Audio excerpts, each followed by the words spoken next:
اور کیجئے مصطفیٰ کریم صلی اللہ علیہ وسلم کے جسم اطہر کو ابو جہل اور کافروں نے اپنے جسم جیسا سمجھا تو انکار کر بیٹھے۔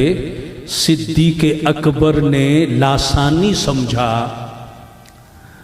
بے مثالی سمجھا، اقرار کیا، اس لیے کہ وہ جانتے تھے یہ آنکھیں بظاہر دیکھنے میں جسمانی نظر آ رہی ہیں، مگر ان کی لطافت کا عالم یہ ہے کہ یہ بیٹھی یہاں کہ یہ بیٹھے زمین پر ہوتے ہیں، آنکھیں عرش کو دیکھ رہی ہوتی ہیں۔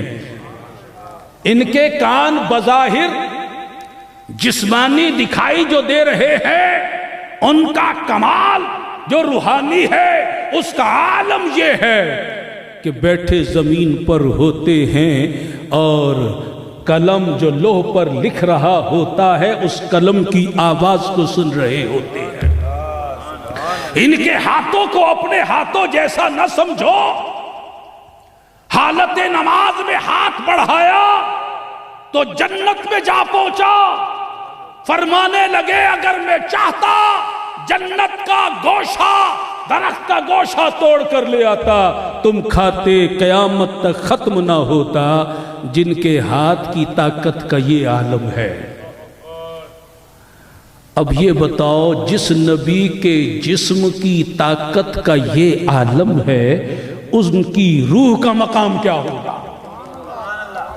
ان کی روح کی لطافت کا مقام کیا ہوگا؟